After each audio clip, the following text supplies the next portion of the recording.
తిరుపతి జిల్లా కోట మండలం చెట్టేడు గ్రామానికి చెందిన అనిల్ అనే వ్యక్తి ఆత్మహత్య యత్నం చేసుకుని చికిత్స పొందుతూ మృతి చెందాడు. ఈ మేరకు గూడూరు ఏరియా ఆసుపత్రిలో పోస్టుమార్టం నిర్వహించారు. చిట్టేడులో దీపావళి గిఫ్ట్ పేరిట ఓ మహిళ స్థానికుల నుంచి నగదు వసూలు చేస్తుంది. ఆ మొత్తాన్ని అనిల్ వద్ద ఉంచింది. ఆ మొత్తాన్ని అనిల్ వాడుకుని సకాలంలో మంగమ్మకు అందించలేకపోయాడు. దీంతో వారు ఈ నెల 7వ తేదీన కోట పోలీస్ స్టేషన్లో ఫిర్యాదు చేశారు. ఇదే విషయంపై ఎస్ఐ పవన్ కుమార్ అనిల్ ను స్టేషన్ కు పిలిపించి విచారించారు. తిరుపతి జిల్లా కోట మండలం చిట్టేడు గ్రామానికి చెందిన అనిల్ అనే వ్యక్తి ఆత్మహత్య యత్నం చేసుకుని చికిత్స పొందుతూ మృతి చెందాడు.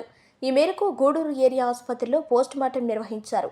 చిట్టేడులో దీపావళి గిఫ్ట్ పేరిట ఓ మహిళ స్థానికుల నుంచి నగదు వసూలు చేసింది. ఆ మొత్తాన్ని అనిల్ వద్ద ఉంచింది. ఆ మొత్తాన్ని అనిల్ వాడుకుని సకాలంలో మంగమ్మకు అందించలేకపోయాడు. దీంతో వారు ఈ నెల 7వ తేదీన కోట పోలీస్ స్టేషన్లో ఫిర్యాదు చేశారు. ఇదే విషయంపై ఎస్ఐ పవన్ కుమార్ అనిల్ ను స్టేషన్ కు పిలిపించి విచారించారు. ఆ తర్వాత కోట పరిసర ప్రాంతాలలో అనిల్ గడ్డి మందు తాగి ఆత్మహత్యకు యత్నించాడు.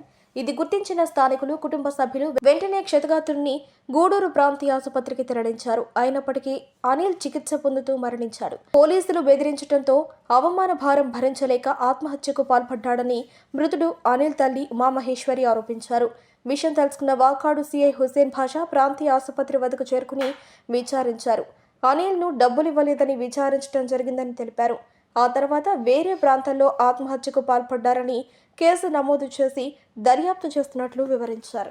మొన్న 7వ తారీఖు పోలీస్ స్టేషన్కి ఒక కంప్లైంట్ వస్తుంది. మంగమ్మ అనే ఆమె చిట్టేడు విలేజ్కి సంబంధించిన ఈమె వచ్చేసి ఊళ్ళో ఉన్న జనాల దగ్గర 400 రూపాయల చొప్పున వసూలు చేసేసి దీపావళికి కానుకల నిమిత్తము అవన్నీ వసూలు చేసి సుమారు 7 లక్షల రూపాయల వరకు ఈ అనిల్ అనే అతనికి ఇచ్చిన అనేసి, అతని పేరు మణిమాల అనిల్ అనే అతనికి ఇచ్చినని, అతనైతే మళ్ళీ దానికి రిటర్న్ చేయలేదు. రిటర్న్ చేయకుండా నన్ను ఇబ్బంది పెడుతున్నాడు, ఇతను మోసం చేస్తున్నాడు అని ఇచ్చినటువంటి కంప్లైంట్ మేరకు నిన్న అనగా 8వ తారీఖు మొన్న 8వ తారీఖు 7వ తారీఖు ఎస్ఐ గారు అదే రోజు వెంటనే పిలిపించడం జరుగుతుంది. అతను స్టేషన్కి సుమారు 1:23 అతని సొంత బైక్ పైన స్టేషన్కి వచ్చాడు. వచ్చిన తర్వాత అతను స్టేషన్లో వాళ్ళని ఎస్ఐ గారు విచారించడం జరిగింది. విచారించి అతను తీసుకున్నది వాస్తవము, సరే అతను ఎప్పుడు కడతాడు, నీకు ఎవరు ఇవ్వాలో అది యొక్క డీటెయిల్స్ మొత్తం తీసుకొని నేను డ్యూటీకి వెళ్తున్నా, రేపు రమ్మని చెప్పడం జరిగింది. ఇతను అక్కడి నుంచి స్టేషన్ నుంచి 1:50 స్టేషన్ నుంచి బయలుదేరుతాడు. బయలుదేరిన తర్వాత ఇతను వెళ్ళేసి అక్కడ శేషాద్రి అనే వైన్ షాప్లో వైన్ మందు కొనుక్కొని ఒక 550 రూపాయలు ఫోన్పే చేసి అక్కడ తీసుకొని అక్కడే ఏసీ హాస్టల్లో చిల్ల చెట్లలో తాగడం జరుగుతుంది. దాని తర్వాత అతను ఏదో మనస్పర్ధకి లేదంటే ఈ మళ్ళీ అప్పు ఎక్కడ తీర్చాలనే ఉద్దేశంతో తెలియక మరి వేరే విధమైన కారణాల వలన అతను అక్కడే ఉన్నటువంటి పెస్టిసైడ్ షాప్లో, కోట సర్కిల్ పెస్టిసైడ్ షాప్లో గడ్డి మందు తీసుకొని తాగడం జరిగింది. దీని తర్వాత తాగడం జరిగి అతని స్నేహితులకి వాళ్ళ అమ్మగారికి ఫోన్ చేయడము, ఆ తర్వాత వాళ్ళు వచ్చేసి ఇతన్ని గవర్నమెంట్ హాస్పిటల్లో చేర్చడము, గవర్నమెంట్ హాస్పిటల్లో అతను మందు కక్కడం, అక్కడి నుంచి కుదరటం లేదనేసి సిఆర్ రెడ్డి ప్రైవేట్ హాస్పిటల్ తీసుకెళ్ళటము, అక్కడ కుదరక మంచి ట్రీట్మెంట్ కోసము సిమ్స్ హాస్పిటల్ తీసుకెళ్ళినారు. అక్కడ తీసుకెళ్ళిన 10 నిమిషాల్లోపు అతను చనిపోవడం జరిగింది.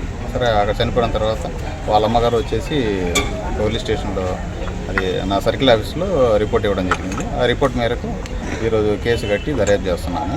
ఈ విషయంలో బాడీని కూడా అక్కడి నుంచి తిరుపతి నుంచి తీసుకొచ్చి గూడూరు హాస్పిటల్ పెట్టి పోస్టుమార్టం చేస్తున్నాము.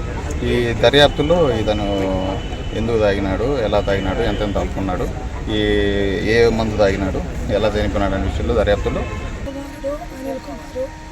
మంగమ్మ అనే వ్యక్తి చిట్టీలు కట్టించింది, ఒప్పుల చిట్టీలు.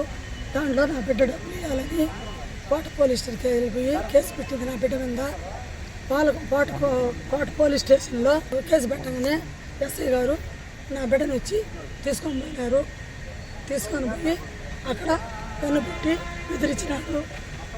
25,000 లంచం తీసుకొని నా బిడ్డను గన్ను పెట్టి బెదిరించి ఆ అమ్మాయి మనల్ని గన్ను పెట్టి బెదిరించేటప్పటికే నా బిడ్డ ఆత్మహత్య చేసుకున్నాడు. నాకు మీరు తగిన